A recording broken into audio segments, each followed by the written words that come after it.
আমাদের আসুসের laptop X541N এই ল্যাপটপটিতে আমরা SSD লাগাবো। SSDটিকে লাগাবো আমরা হচ্ছে হার্ড ডিস্কের স্লটে, হার্ড ডিস্কটিকে আমরা লাগাবো হচ্ছে ডিভিডি রাইটারের স্লটে। প্রথমত আমরা ল্যাপটপটিকে খুলে নেব। খুলে নেওয়ার পর সামনের পোর্শনে আমরা এই যে হার্ড ডিস্কের স্ক্রু আছে সে স্ক্রুটিকে আস্তে আস্তে আমরা খুলে নেব। হার্ড ডিস্কে যখন স্ক্রুটি খোলা হয়ে এখন এই স্ক্রুটি চলছে খোলা। আসুসের এইখানটা রয়েছে ডান দিকে ওপরে রয়েছে ডিভিডি রাইটারটি। ডিভিডি রাইটারটিকে খুলে নেব, খুলে নিয়ে হার্ড ডিস্ক কেসিনে লাগাবো। ডিভিডি কেসিং পাওয়া যায়, সেই কেসিনে আমরা লাগাবো। আমাদের আস্তে আস্তে হার্ড ডিস্কটি খোলা হলো। এই খোলা হওয়ার পর দেখুন জায়গাটিকে কিভাবে আমরা খুললাম। খোলার পর এখানে দেখতে পাচ্ছেন দুটো স্ক্রু রয়েছে, এর নিচেও আবার দুখানা স্ক্রু রয়েছে। আমরা প্রত্যেকটা স্ক্রুকে একটা একটা একটা করে খুলে নেব। একটা একটা করে স্ক্রু খোলা হয়ে গেলে আমরা সেক্ষেত্রে কীভাবে লাগাতে হবে এসএসডিটি, সেই এসএসডিটি আমরা দেখিয়ে দেবো। প্রথম স্ক্রুটি খুললাম, তারপর দ্বিতীয় স্ক্রুটি, চারটে স্ক্রু আছে, চারটে স্ক্রু পরপর খুলে যাবে। এরপর আর দেখতে পাচ্ছেন ওপরে আমাদের ডিভিডি রাইটারটি আছে। আসুসের ডিভিডি রাইটারটি এখন কোনো কাজে লাগবে না। যদি এক্সটার্নাল হিসাবে কেসিং যদি পাওয়া যায়, সেই কেসিং হিসাবে এক্সটার্নাল ডিভিডি রাইটার হিসাবে কাজ করতে পারবে। আমাদের এর ফলে ল্যাপটপের স্পিড আরও খুব বেড়ে যাবে, যার ফলে দেখতে পাবেন কোনো সাইট বা কোনো রকম ফাইল খুলতে গেলে যেমন আপনাদের হার্ড ডিস্কে মনে হয় স্লো এসএসডি লাগালে আপনাদের হার্ড ডিস্কটি অতটা কাজে লাগবে না, কিন্তু খুব স্পিডে কাজ করতে পারবেন। আমরা আস্তে আস্তে হার্ড ডিস্কটিকে খুলে নিলাম। এই হয়ে গেল আমাদের হার্ড ডিস্ক। হার্ড ডিস্কটিকে আমরা হালকা করে রেখে দেবো। এবং আমাদের এই রয়েছে একটি এসএসডি, সেই এসএসডি রয়েছে জিওনেক্স কোম্পানির। সেই এসএসডিটি আমরা আস্তে আস্তে লাগিয়ে দিলাম। যেমন খাঁজ এসে তেমন খাঁজে লাগিয়ে দিলাম। খাঁজে লাগানোর পর চারখানা স্ক্রু আছে, চারখানা স্ক্রু আমরা লাগিয়ে দেবো।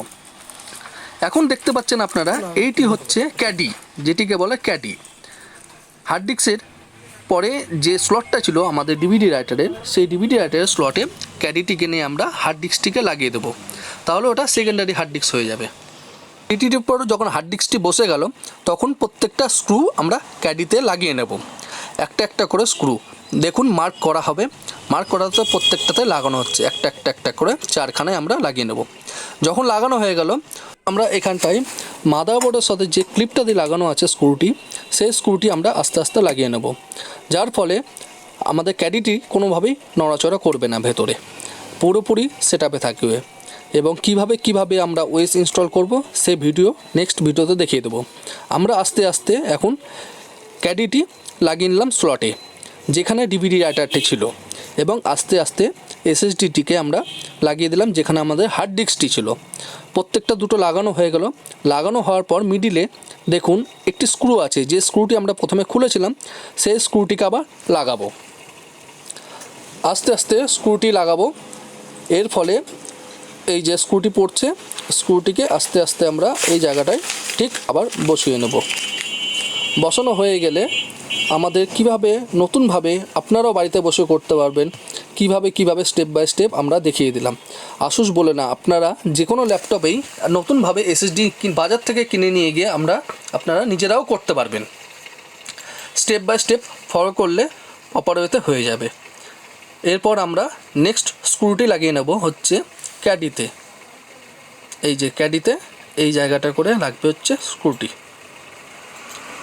লাগানো হলো আস্তে আস্তে, হালকা করে টাইট, বেশি টাইট দেবেন না, যেহেতু মাদারবোর্ডের ওপর ক্যাডিটি বসছে, কোনো কারণে শর্ট হয়ে যেতে পারে।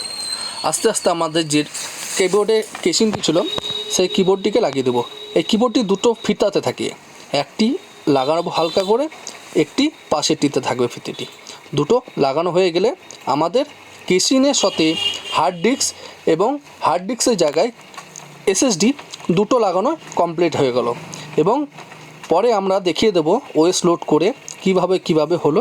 ফুল ভিডিওর সাথে আপনারা দেখছেন, খুব ভালো লাগছে।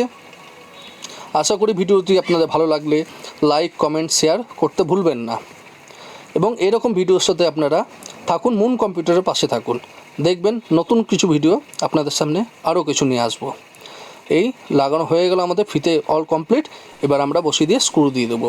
এই আমাদের রেডি, ওএস খুলে গেছে, খুব সুন্দরভাবে কাজ করছে ল্যাপটপ। ইন্সপায়রন যে মডেলটি আমরা খুলেছিলাম সেই মডেলটি পুরোপুরি আপনাদেরকে দেখিয়ে দিলাম। ধন্যবাদ ভিডিওটিতে দেখার জন্য।